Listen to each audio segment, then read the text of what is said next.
Welcome everybody to this hour-long discussion of the new practice direction on the preparation of witness statements for trials in the Business and Property Court. It promises to be an interesting discussion. I should make it clear it will be recorded and it will be made available online. There's a lot to cover in only an hour.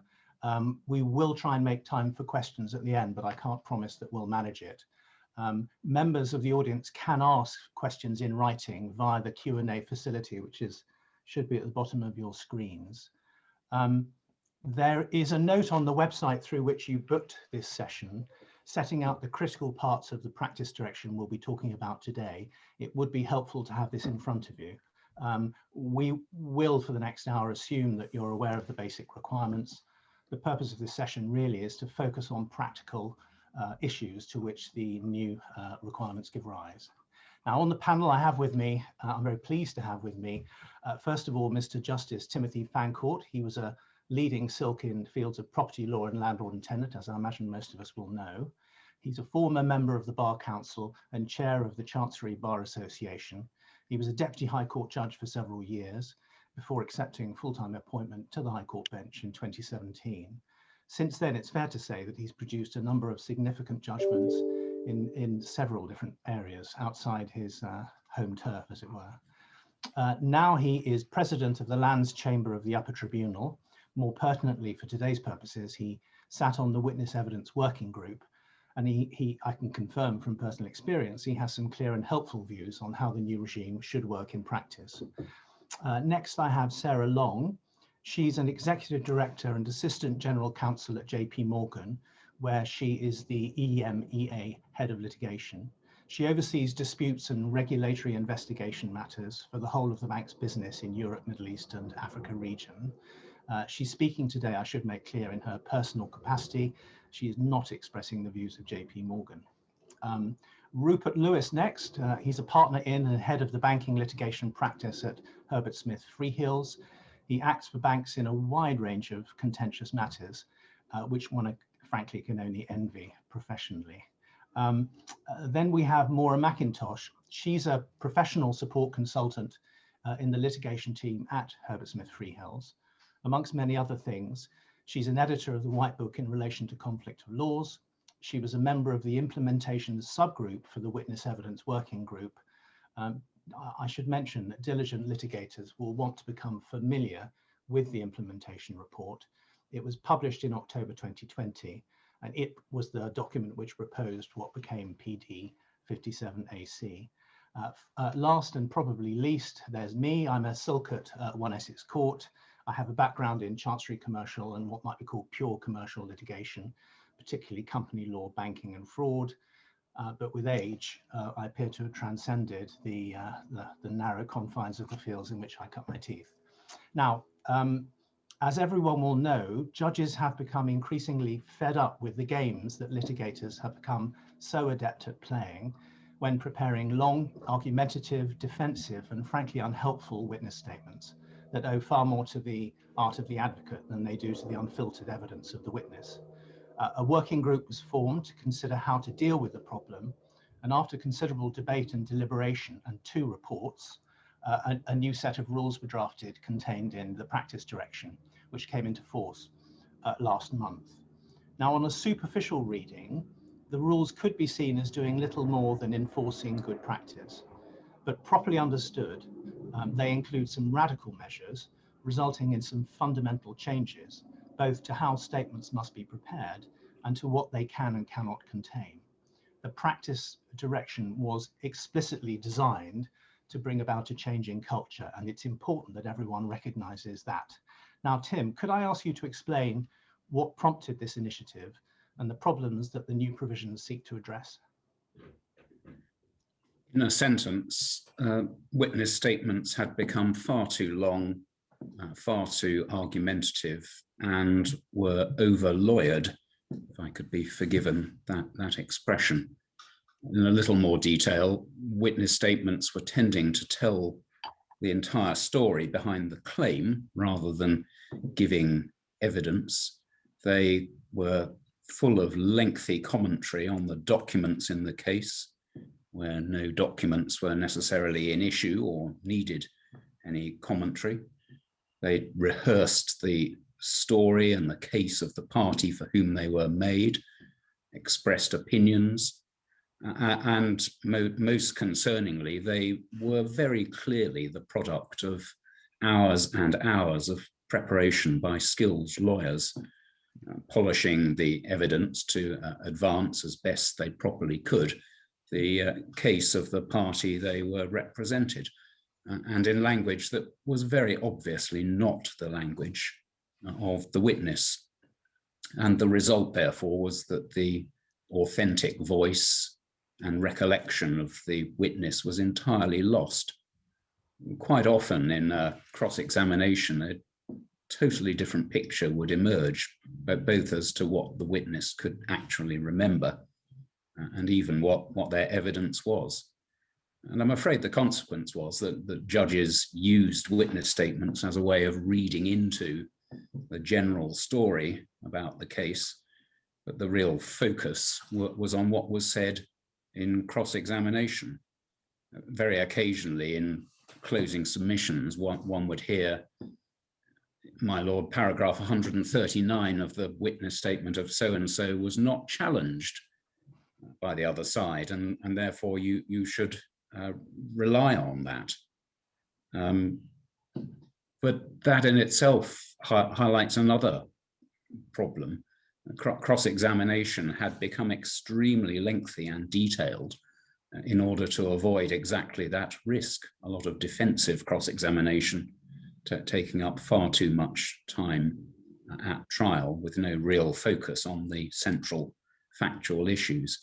So the purpose of the new practice direction is to try to get witness statements to focus on what the witness can genuinely remember of the relevant disputed events, and to give just that evidence in their own words, unvarnished, so that the judge gets a real feel for the extent and quality of their evidence.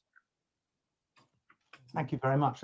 That's very forceful, and I imagine from the experience of everyone on this panel, those points are all very well made. We all have bitter experiences, or sometimes fun experiences of precisely those phenomena.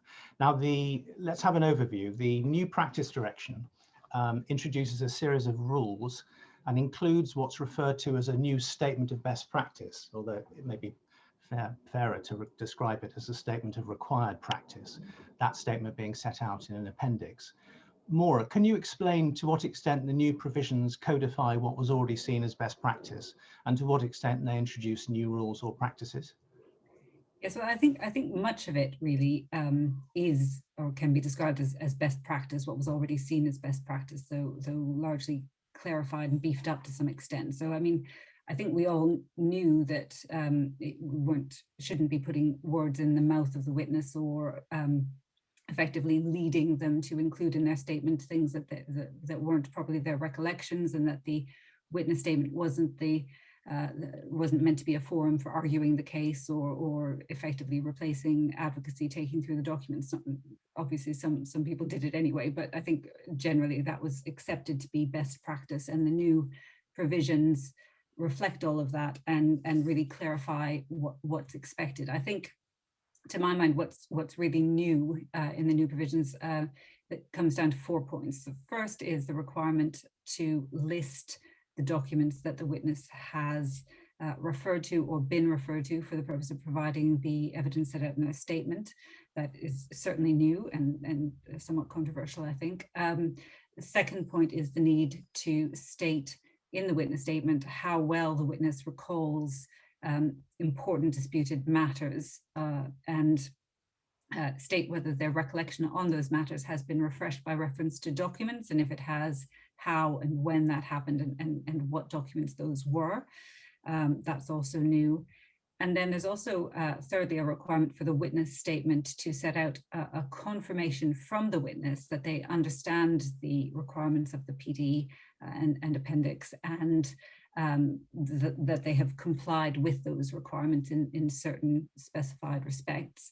And lastly, a certificate from the legal representative also confirming that the witness statement has been prepared in accordance with the new requirements. And I think those last 2 points are really aimed at focusing the minds and ensuring that all of these new rules aren't lost as a matter of theory, that they really are brought into practice and there is actual compliance. So I think those are the points that I would think of as new. That's very helpful. Thank you. Let's move on to those 4 changes. First of all, the list of documents seen by the witness. The requirement is to list documents that the witness, him or herself, has referred to or been referred to in providing their evidence. So first point to note, it's not just documents shown by the solicitor. If you have an industrious and diligent witness who's doing his or her own preparation, that needs to be covered as well, and a very careful warning needs to be given to the witness for that purpose. It's perhaps the most significant change. It's certainly one of the most controversial, as Maura said just a minute ago. The working group's implementation report explains that the working group was split on this particular issue. There is an apparent assumption that being referred to documents is a bad thing. I must confess that when I first looked into the new practice direction, I found this assumption a little surprising.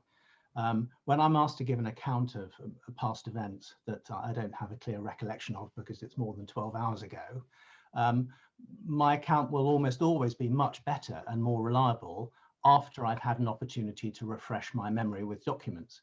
So it's entirely proper and beneficial for the witness to be expected to explain to what extent they have had recourse to the documents in refreshing their memory.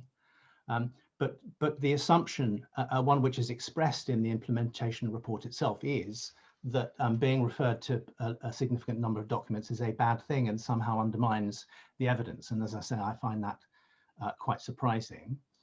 There is a further assumption that we should all be aware of, which is rather less surprising, which is that being referred to documents that the witness did not create or see at the relevant time, that's an even worse thing.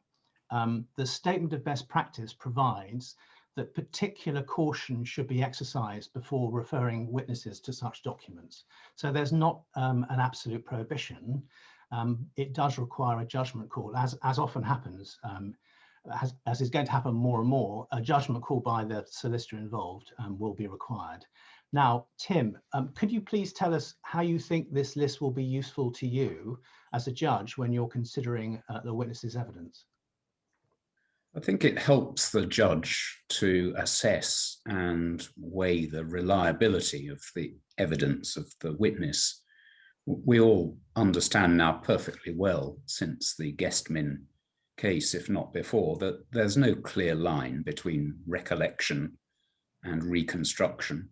That human memory is highly malleable and inherently unreliable and very easily influenced. People can genuinely believe they clearly remember something, and it can be a false recollection. But disclosing the influences to which the witness was subject when recording their recollection for the purpose of preparing the statement, it gives an important insight, I think, into how memory may have been affected. I emphasize may have been. There's no assumption that because a witness has been shown another person's account of events or a document they hadn't previously seen, that their memory's been changed.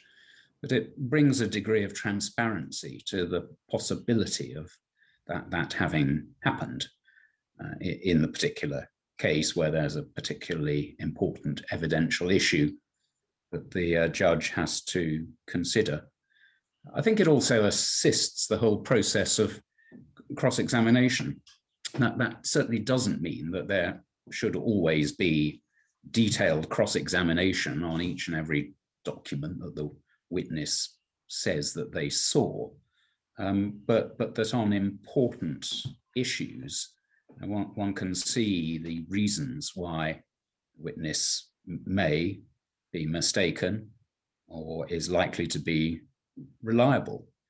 And that therefore will aid, I think, the process of enabling the cross-examiner to get to issues relating to the quality of the recollection, and it ought to shorten rather than lengthen cross-examination, because it will assist focus on the issues that really matter.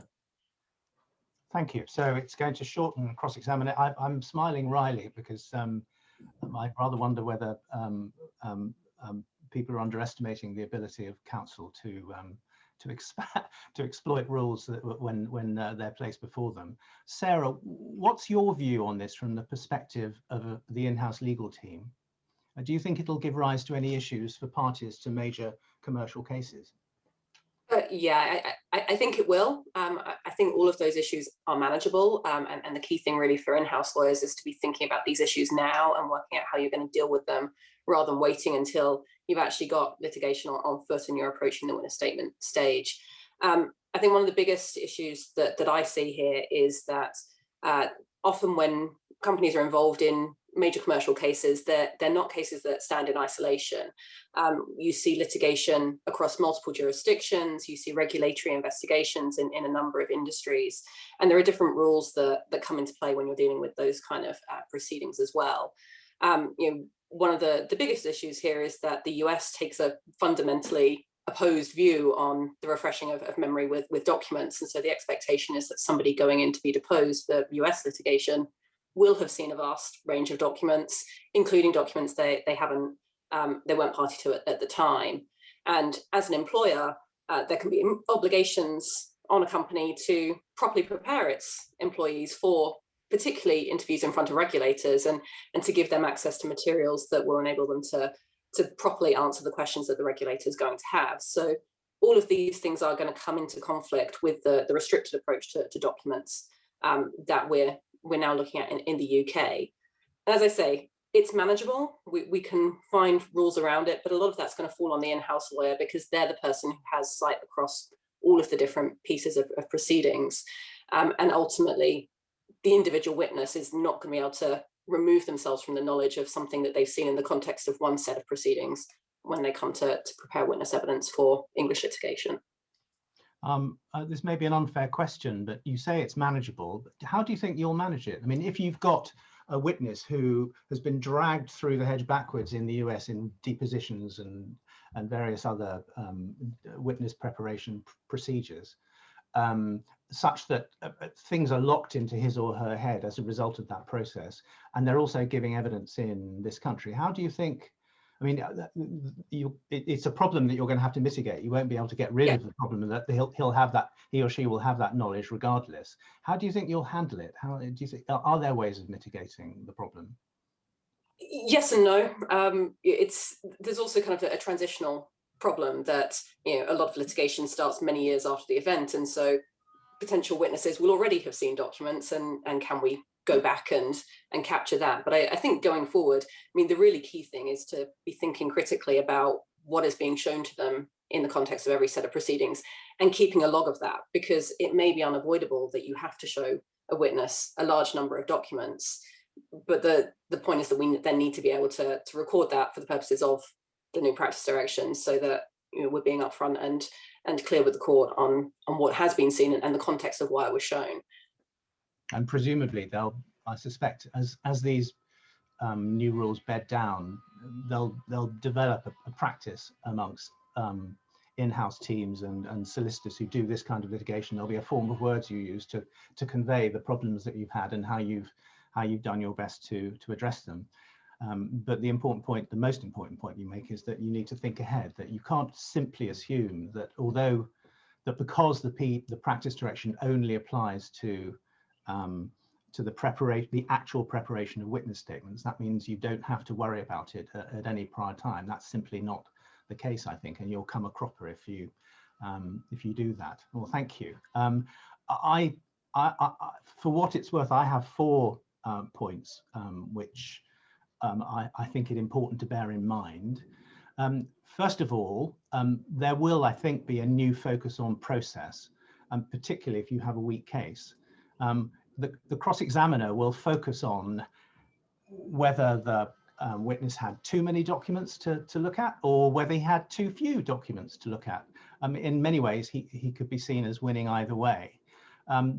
There is, of course, a protection of privilege in relation to privileged documents. You only have to indicate in general terms what privileged documents were reviewed. But I can see that in the hands of a skilled cross-examiner asking apparently legitimate questions, that could make the witness or indeed his employer look evasive. In the implementation report, the majority thought that the requirement of producing a list of documents would protect the witness from unfair cross-examination. My suspicion is that there may be cases where it could have the opposite effect. My second point is something that I know has exercised other people. It might be called the client instructions problem. In complex disputes, there will be many meetings. The solicitor will have many meetings with the client, who will often be senior executives who will end up being witnesses at each stage of a dispute to ascertain the client's case and to determine the litigation strategy. So if the client's a claimant, there'll be meetings when preparing the letter of claim, the particulars of claim, probably very long meetings to discuss what goes in the reply once a defense has been served, and also meetings to discuss the position to adopt on disclosure. Now, during the course of these meetings, it's almost inevitable that many documents will be reviewed and discussed. Many scenarios will be discussed, so that advice can be given on the issues and the impact of the documents on those issues. For example, a client may be shown a pack of key documents, both positive and negative, to help them understand the issues and the merits and to direct the litigation strategy. Now, these documents haven't been referred to for the purpose of providing trial evidence, so they fall outside the category of documents to be listed in the practice direction.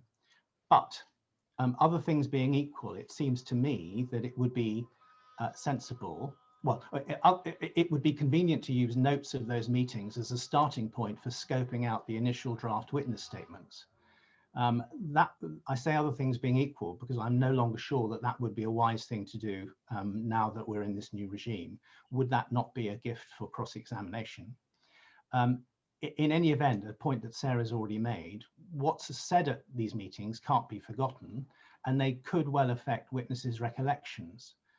So in my view, it would be dangerous not to at least keep an internal list of the documents shown at these meetings and to whom they've been shown. And it could be a good idea to allude to these documents in the witness statement that's prepared for the trial. Now, I wonder if you have any thoughts on that, Tim. Yes, it's a problem, Tony, that we were certainly conscious of when working on the draft practice direction. First thing to say is that nothing in the practice direction requires a client or solicitor to do differently in general terms what they would otherwise do in terms of taking instructions from the client, understanding the issues, assessing whether there's a good claim or a valid defense, dealing with any parallel litigation, and so on. But in terms of heeding the best practice guidance, I think solicitors and barristers need to be more careful about contaminating a potentially important evidence of the person who's also the key client contact. And one of the key messages in the new practice direction is that evidence needs to be handled carefully if it's not to be contaminated. But the new practice direction and best practice statement apply to the process of interviewing the witness for the purpose of taking and preparing a witness statement. So it's certainly not the case that you can't take instructions from the person who may be a witness or deal with any parallel litigation or other types of proceedings. But I think if in the course of taking instructions or working up the case or the defense, the client witness has been shown a lot of material, it may be sensible to make that clear in the body of the witness statement, the trial witness statement in due course, in the section where you're explaining the strength of the witness's recollection of the key issues. And the reason I think for that is it signals transparency, which supports the reliability of the witness in the judge's mind. It's the sort of thing that is only likely to come out anyway in cross-examination if there are things that have been done that are contrary to the spirit of the rules, even if not contrary to their letter. Thank you. That leads me to a related problem, which might be called the dual regimes problem. In some cases, there will have been witness statements made for the purposes of interim applications long before the trial, an application for a freezing order, for permission to serve out on a jurisdiction challenge, an application for summary judgment. Now, these statements, the good news is these statements are entirely outside the scope of the practice direction. But if they're made by a witness at the trial, he or she is likely to go back and review them when preparing his or her trial witness statement. In cross-examination, he or she could be criticized if he or she hasn't. I'm going to stop saying he or she and I'm going to go to they. Or their credibility will be challenged, especially if and to the extent that the interim witness statement is consistent with the trial witness statement. I mean, that's a paradoxical result, but I think it could well become an angle of attack. But if they do look at their witness statement and say so, you know, they mention the witness statement in the list of documents they were referred to at the for the purposes of preparing their trial witness statement, a cross-examiner could say that the interim witness statement is the longest leading question in legal history. And again, there could be the possibility of criticism and challenge if and to the extent that it's consistent with the trial witness statement. What could end up being said if the party is not careful is that this is all a convenient means of circumventing the requirements so carefully provided for in the practice direction. Now, I think that could be in practical terms, that could be a real headache for a party. It's something that needs to be carefully managed by thinking these issues through in advance. My own view, currently at least, is that if one has to produce an interlocutory statement from one's client, and by the way, it's a good idea to avoid doing that and perhaps get the solicitor to do it if possible, prudent solicitors should follow the requirements of the practice direction as much as they can in the preparation of those earlier witness statements. And they should carefully record any deviations and why it was necessary to deviate. I mean, often witness statements are made in circumstances of great hurry. And solicitors should also find some way to convey that the right thing has been done, that the client has tried to do the right thing in that regard. It could be put in the trial witness statement itself if it's something to which the witness can speak. It could be put in a letter to the other side when the witness statements are being served. There could be a form of words used which is loosely based on the certificate of compliance that solicitors have to sign alongside the witness statement. This is not required by the practice direction, and the situation I'm talking about isn't mentioned in the implementation report. But it does seem to me that a witness could be exposed to risk if great care isn't taken when preparing the interlocutory witness statements. And I'd be interested to know whether anyone else disagrees. The bottom line, of course, is that the legal representative, the solicitor, should be aware of this problem and plan ahead, plan around it. Now, I wonder if anyone's got any thoughts on that. Tim, do you have any? I think you're right, Tony, first of all, to say obviously the practice direction does not apply to an interim witness statement, but equally to say that if there's a real likelihood that that interview is likely to be the basis of a trial witness statement later on, the sensible thing to do is to try so far as possible to comply with the terms of the practice direction when you're formulating the earlier statement and interviewing the witness for that purpose. Thank you. That's helpful. And my only other point, my fourth point in relation to this is that, of course, the list of documents we're talking about are the documents that are shown before the witness statement is signed. The question then arises, what about further documents shown to the witness after he signed his witness statement, but before he gives evidence? What should the solicitor do? Should the solicitor try and insulate the witness from any further documents? But if the solicitor did that, would it be dangerous? Would it expose the witness to a risk of being ambushed in cross-examination with a document he could very well have been shown, but was entirely unaware of.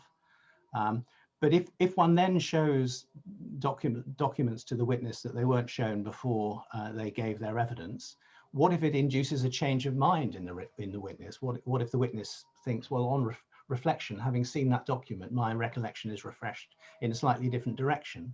What does the client then do? Is there to be an application for a last-minute supplemental witness statement? Or should the matter be raised orally in chief? I rather think that it would be a risky course to leave it for the witness to deal in cross-examination. I don't know whether anyone has any thoughts about this. Certainly the implementation report was alive. How do you think the court would like these kind of issues to be dealt with, Tim? I think the easy part of your question to answer, Tony, is that if the witness materially changes their evidence as a result of whatever happens between the signing off of the witness statement and the start of the trial, then you've got to make a supplementary witness statement ahead of the trial. That's your duty to perform the function of disclosure to the other side and to the court that the evidence has changed. Apart from that, I'm not sure there are rights and wrongs, but I think the guiding principle should always be borne in mind that you must try not to contaminate the witness's evidence. That certainly doesn't mean that the witness can't be given the relevant bundles of the trial bundle, because they will want to prepare properly for giving evidence. But it does mean, for example, you have to be careful about taking the witness through particular documents that the witness was not shown, quite properly not shown, before they made and signed off their witness statement. Oh, that's helpful, actually. I hadn't thought of it in quite that way. Let's move on to the next major change, and to my mind, really beneficial change, which is the requirement that the statement should now state in the witness's own words how well they recall a matter and whether their recollection has been refreshed by reference to documents, and if so, how and when. Now, unlike the general requirement to list documents referred to, this requirement applies only to important disputed matters of fact. One can see a clear benefit.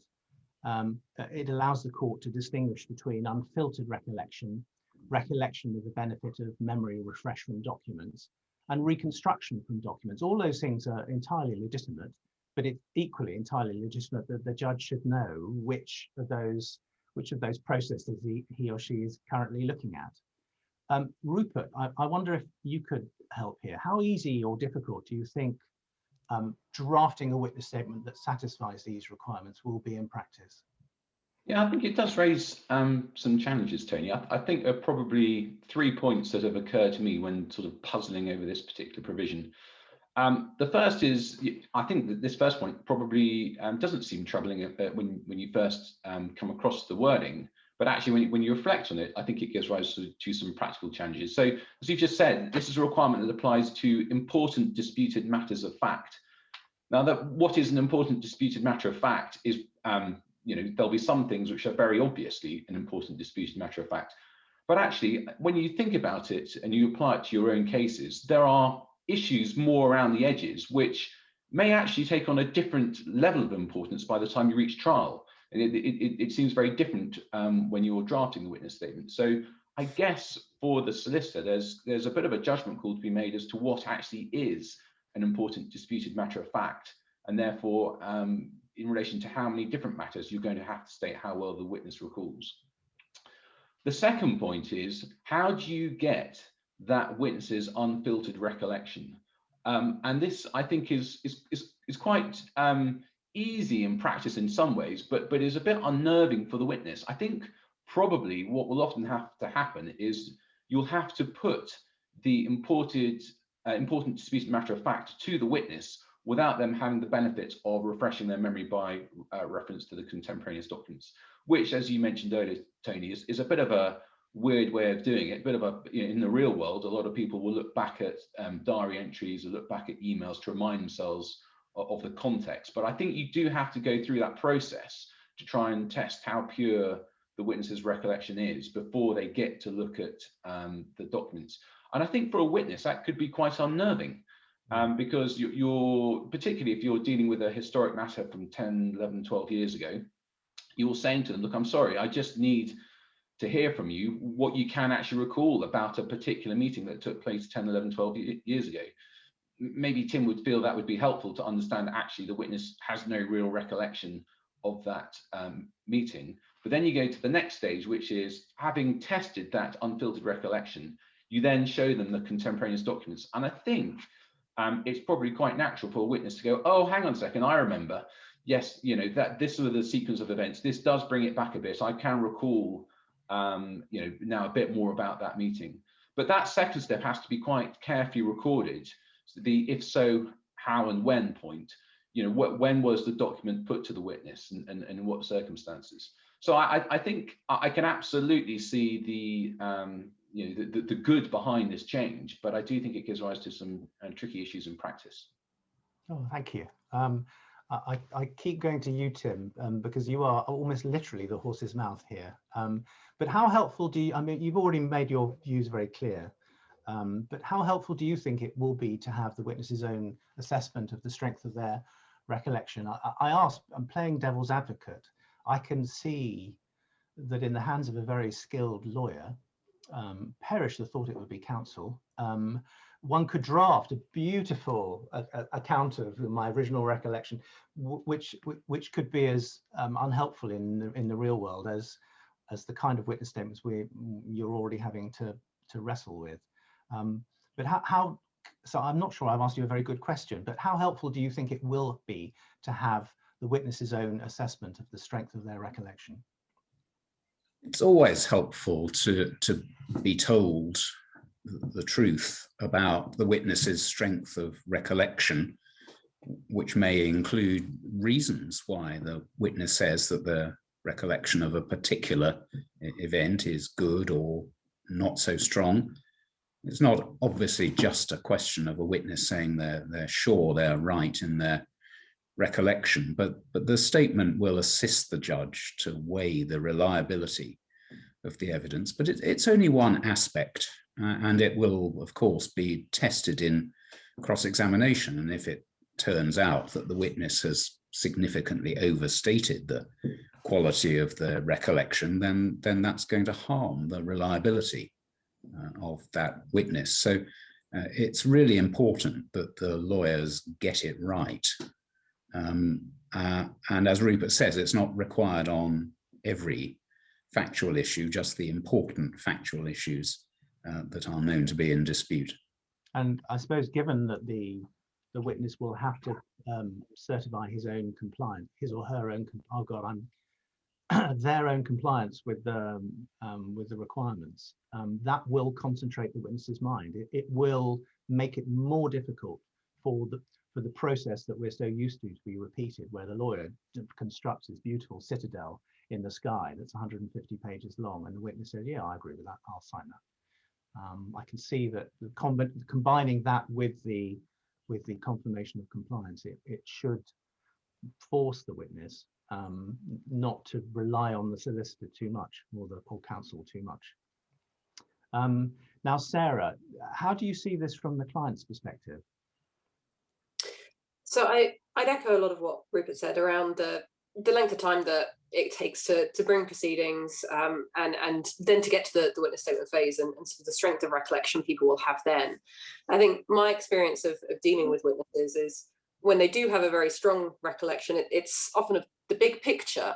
And if there is something specific they remember, it's because of some little trivia detail that's stuck in their mind to do with that specific day or that specific meeting. And whilst those kind of details do show the veracity of the strength of that recollection, it's also the sort of thing that typically we would never have considered putting in a statement.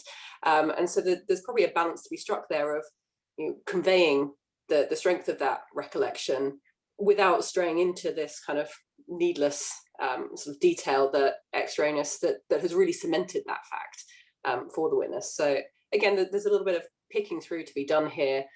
with on top this issue around what documents have they seen for other purposes, prior to giving the evidence that is going to affect the strength of their recollections. I couldn't agree more. I think the point about a balance is there's going to be a general dilemma, isn't there? On the one hand, if the witness is too detailed on his account of reconstruction and recollection, it could be a gift to the cross-examiner, particularly if the cross-examiner's own witnesses go shorter, and have the protection of privilege where they've looked at privileged documents. But on the other hand, if the witness is too short about and just alludes generally to, well, I've got a good recollection of that, but in relation to these issues, my recollection has been assisted by the document without any indication as to which documents they're talking about, that could also be a gift to the cross-examiner. So I think sophisticated judgments will be required by the lawyer and the witness that are working together.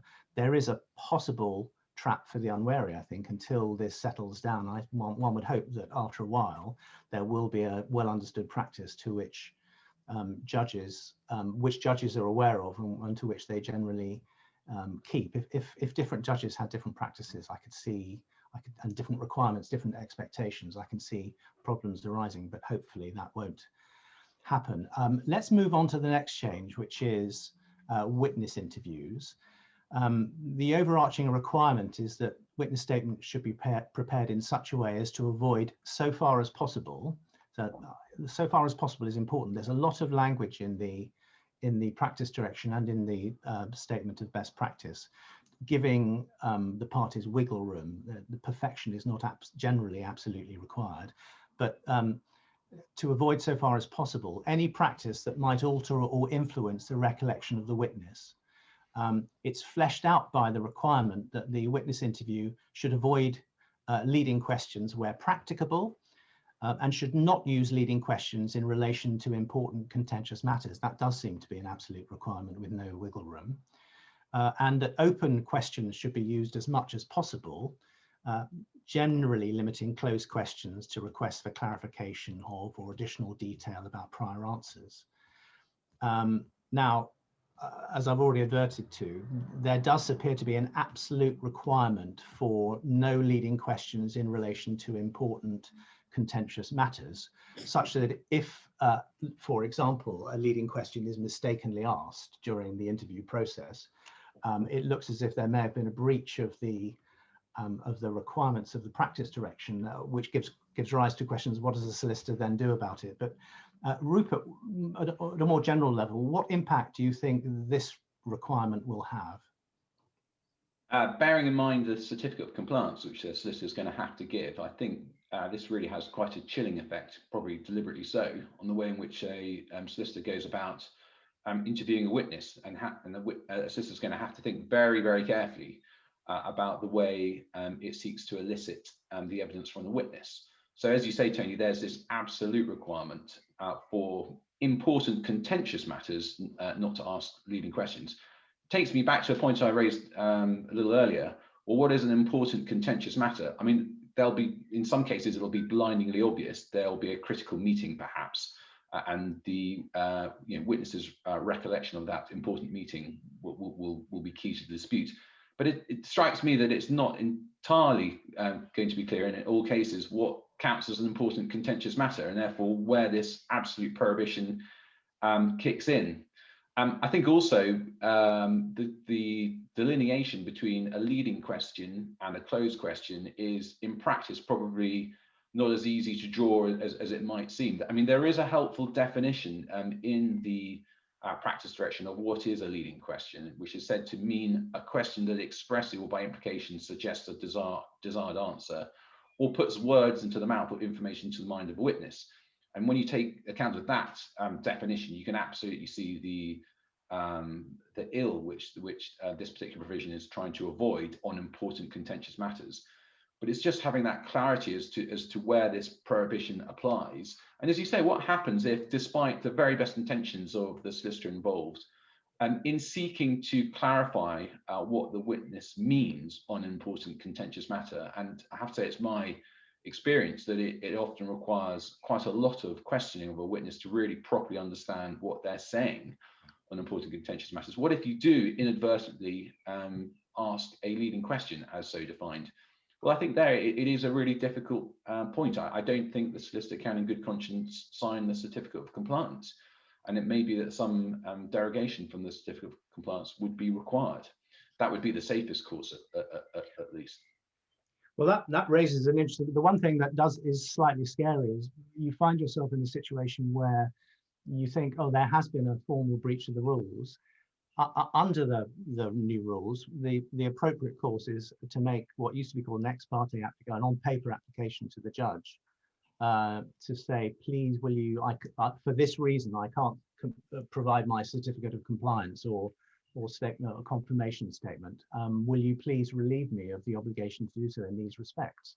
But of course, although it's an on-paper application, it'll be shown to the other side, and will be, your opponent will consider it Christmas coming early when you're forced to make an application of that sort. I mean, I wonder, Tim, whether you have any suggestions as to how to mitigate that problem. When we discussed this last week, you had an interesting idea, I recall. Well, it's all to do, obviously, with the impact that the unfortunate leading question has on the contents of the statement. If the leading question, however gross it was, has no real significance in terms of what goes into the witness statement, then I think you can be reasonably relaxed about it, although obviously as an individual judgment to be exercised by the relevant lawyer. But if, as a result of a leading question, you get an answer from the witness that then is important and goes into the witness statement, then you have got a problem at that stage. You may well need to make an application for dispensation or variation of the contents of the certificate of compliance. I think you're coming onto that in a bit, Tony, anyway, aren't you? So perhaps we won't go into it in too much. I'm not sure we're going to have, time is going on. I'm not sure we're going to have much time to do this as we would have liked. Let's move on to drafting the statement. I will go at a faster pace. There are provisions aimed at limiting the role of the lawyer in terms of the content of the statement, making it clear that the lawyer can take primary responsibility for drafting, but shouldn't go beyond what was said at the interview in the, as recorded in the note that needs to be made of the interview. And there's also a provision that the preparation of the statement should involve as few drafts as possible, or practicable, I think the word is. Sarah, what impact do you think this will have from an in-house lawyer's perspective? So my experience of dealing with clients is they are very intelligent and eloquent people, but they are not necessarily people who spend their whole lives writing, unlike us as lawyers and particularly as litigators. And so I think the reality is, if you put together a draft with questions in square brackets for the witness to consider by way of follow-up, they're just not going to write those answers out themselves, or the majority of them aren't. There are obviously some who do. And so you're going to end up in a series of calls to try and flesh out these points, whilst coupling that with trying to avoid too many drafts of the statement.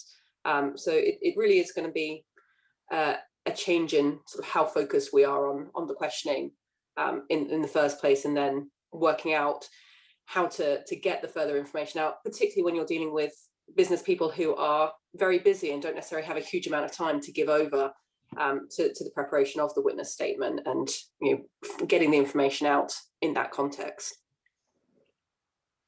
Thank you. Rupert, I don't know if you have anything to add from the solicitor's perspective. Just briefly, I agree with everything Sarah has just said. I think this requirement places quite a lot of emphasis on the quality of the note taking of the witness interviews, so that you're able to tie back what you have drafted in the first draft of the witness statement to what was recorded in the witness interview. And secondly, I suppose that the provision which gives me most concern is this idea that you should have as few drafts as possible. I understand that will be aimed at avoiding the over lawyering of the witness statement. But the truth of the matter is that some witnesses are very difficult to pin down and to really understand what their evidence is, and it does take multiple drafts. So quite how that requirement will be balanced out in practice, and how many drafts are too many is obviously an open question. Yeah, I see that. I mean, even in the experience we have with experts, it's astonishing how people who don't do work with words for a living can end up saying things which doesn't actually reflect what they mean, and they don't appreciate it. Often they'll think they mean it, but they won't appreciate the implications for other things which they clearly don't mean. And it's because we have curious minds that are damaged by the educational process that we've gone through. We're aware of that. That's how we think. We think in terms of what impact will statement X have on, on issue B. Ordinary people, sane people, don't think like that, and it's going to be more difficult, I think, to help them in that process. I mean, in the old days, one would perhaps have beaten up a witness to get to work out what they really mean, but I'm sorry to use that phrase, but one won't be able to do anything like that in future.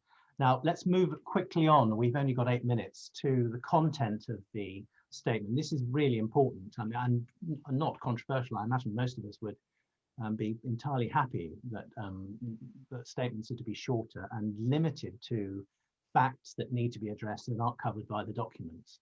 The key requirement is that the statement must set out only matters of fact which the witness has personal knowledge that are relevant to the case. It shouldn't quote at any length from any document, or take the court through the documents, or comment on the documents or other evidence, or seek to argue the case. Testimony should only add to things already on or in the documentary record. These are not new requirements, but the old requirements were honoured more in the breach than in the observance, it seems to me. The requirements now are much more emphatic, and they're backed by explicit sanctions. Witness statements can be struck out. Witnesses can be required to serve new statements, all sorts of a range of sanctions given to the court. Tim, I think you've already made it clear how common it was to find the old sort of content in witness statements before the practice direction. Do you think the new provisions will stamp out the practice? And where there are problematic witness statements, how do you think judges in practice will deal with the problem? I think the new requirements will stamp it out because the judges are determined to do so.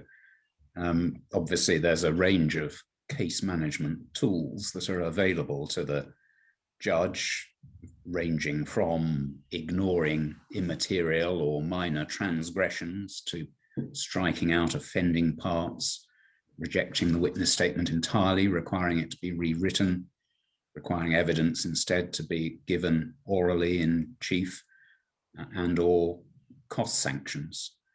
I think the judges will be aware that what the practice direction is aiming for is a culture change, and that it does take time.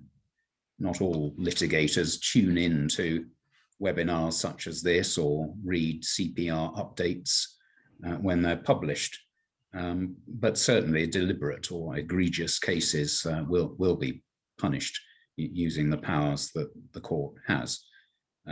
But less serious matters, I think, will be given a degree of understanding and leeway, at least in the initial period where this settles down and while the culture does change. One other question I'd like to raise with you is the difficulty. I mean, this was recognised by in the implementation report.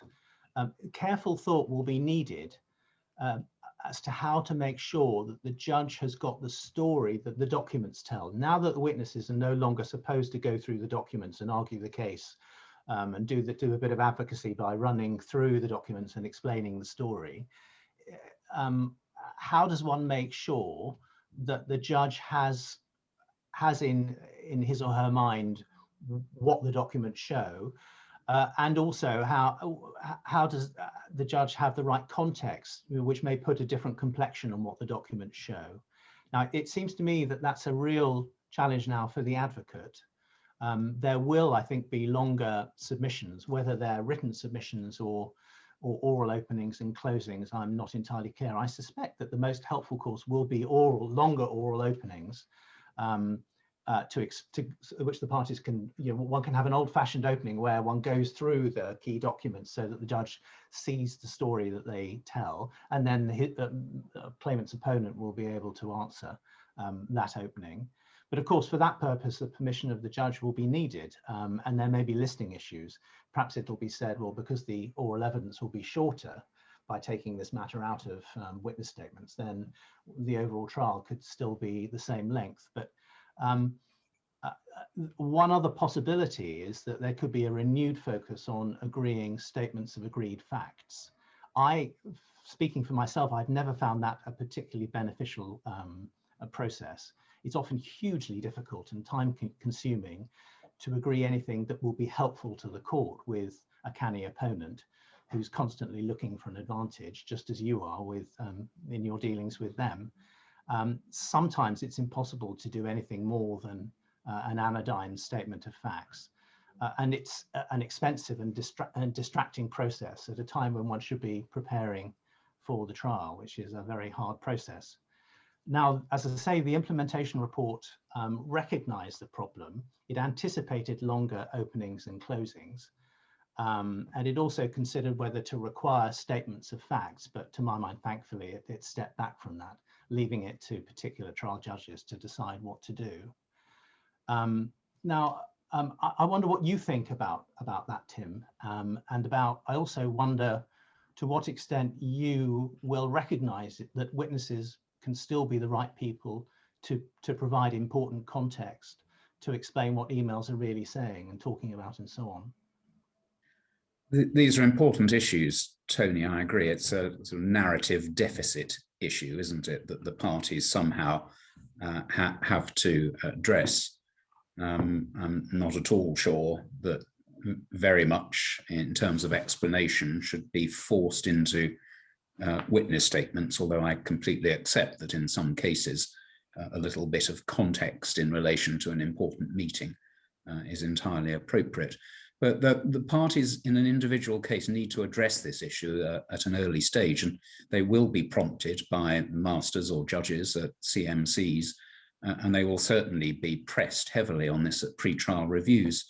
But there are various ways of doing it, I think. May I suggest not longer skeleton arguments? Skeleton arguments are long enough already, but one way of doing it is to have an agreed chronology, which is always extremely useful anyway, but it may be more in the form of a Redfern schedule, to the extent that there are disagreements about particular events or what happened or what's to be read into an event, with each side providing its own commentary on the basis of an agreed sequence of events, documents, and so on. That is extremely helpful to a judge. It's not the only way of doing it. You may have a separate forensic narrative document from each side, but based on the documents and the undisputed factual evidence that side wants to rely upon at the trial, may be served before the skeletons or with the skeletons, which of course could then be updated with the evidence as given orally during the course of the trial. So that would be a good way of doing it, I think. Another option, as you say, Tony, is to have a longer opening. When you said the old-fashioned sort of opening, I had in mind sort of opening where leading counsel read the bundles for the first time while reading them to the judge, but presumably you didn't mean that old-fashioned sort of opening. But now you've said that, I'm thinking happy days. Yes, but no, in an appropriate case where the documents are important, and particularly where the sequence of events and the interrelationship with documents is important, then certainly a more detailed oral opening would be very welcome. Now, that's very helpful, Tim. Thank you. I see that we're at 10 o'clock. We've reached our allotted hour. I wonder whether we might spend a few minutes just briefly considering the last 2 points on my agenda. The first one is the witnesses' confirmation of compliance. we all have the text of the confirmation that the witness needs to give in the note that was included at the website. Maura, are there any points you think people should be aware of in relation to the wording of the confirmation? To my mind, there are 2 points that jump out from it. The first is that the witness has to say that the statement sets out their only their personal knowledge and recollection in their own words. And now I know there's, for a long time, there's been a requirement in PD 32 that the witness statement should be in the witness's own words, if practicable, or so far as practicable. But I think this really significantly beefs up that requirement, because there's no reference to what's practicable. It just has to be in the witness's own words. The second point is that the confirmation has to say that the witness hasn't been asked or encouraged by anyone to include in the statement anything that's not their own account. So it's not a question of what has made its way into the statement. It's a question of whether they've been asked or encouraged to include anything else. And so I think that confirmation can't be given if there has been any attempt, or perhaps even not even a blatant attempt to influence, but if they've been asked or encouraged to include something the witness doesn't consider to be part of their own account, then I think that's going to cause a problem. So it makes it even more important for those interviewing the witness to be very careful not to make any suggestions as to what should be there. Sarah, do you think the confirmation might affect people's willingness to assist as witnesses? Yeah, just very quickly. I think the fact of having to give a confirmation won't. Typically, I would always take a witness through the expectations and the requirements for them in the process of both giving a written statement and oral testimony as part of prepping them. But I think what we as lawyers shouldn't be careful to miss here. We're all thinking about what is the impact of this practice direction on us as people who are drafting witness statements, who are then presenting them to the court, who are hearing them. We're not really thinking about what this means for the witness. And I think witnesses are often very reluctant to give evidence. It is a very difficult experience to go through. And I think in-house lawyers kind of face off with the witnesses on that most of trying to persuade people to do the right thing and to give evidence, particularly people who are former employees. And if witnesses feel that as a result of these rules, they're going to be less able to prepare themselves, that they're going to be led into a trap, that they won't be able to present themselves properly, that reluctance is going to grow. So there'll be a level of work that we have to do, particularly as in-house lawyers there as well, to give the witnesses the comfort to make sure we don't lose witness evidence altogether. I can see that if you're a witness, when you're giving that confirmation, you suddenly think you're facing a cliff edge. And if you get it slightly wrong, you could go tumbling down. I see that. We are exceeding our allotted time, but it's such an important issue. I will spend a couple of minutes discussing the solicitors, the legal representatives' certificate of compliance. Effectively, the solicitor has to state that his or her belief that the trial witness statement complies with the practice direction and the statement of best practice. Rupert, as someone who will have to sign the certificate, what issues do you think this gives rise to? Moderately terrifying at this stage, at least, proposition. I think what it means is probably two things.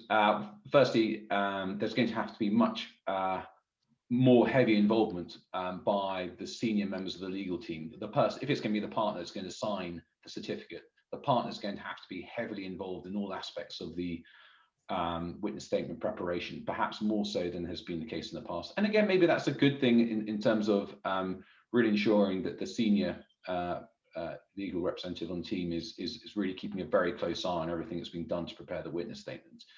I suspect that will mean it'll be a more costly exercise from a client's perspective, and Sarah may have a view on that. But I suppose the second point is more substantively, the number of issues that I anticipate might arise in being able to give the certificate of compliance. So you obviously got the current situation where you might have interviews with witnesses which straddle the implementation of the rules. So you've already conducted interviews with witnesses prior to the 6th of April, and the witness statement deadline falls after that time. So you're in a hybrid situation. What do you do about a certificate of compliance there? Then you've got Sarah's point, which she mentioned right at the start of this session, which is where your witness has gone through a different process, a regulatory process, perhaps a criminal process, and what impact does that have on the ability to give a certificate of compliance? These are all, there's no right answer, but I suspect, particularly in the early days, solicitors will be cautious in their ability to give the certificate of compliance. So we may have to have a few applications to the court for dispensation or for guidance as to what the solicitor should do. And it would be very welcome to have some early judicial guidance as to what solicitors should do when they feel unable to give the certificate of compliance. I suspect helpful for judges as well, because they won't want to have their own personal approaches, which where the lawyers before them find themselves ambushed by a rather strict approach, when the last time they were in court they had a more liberal approach.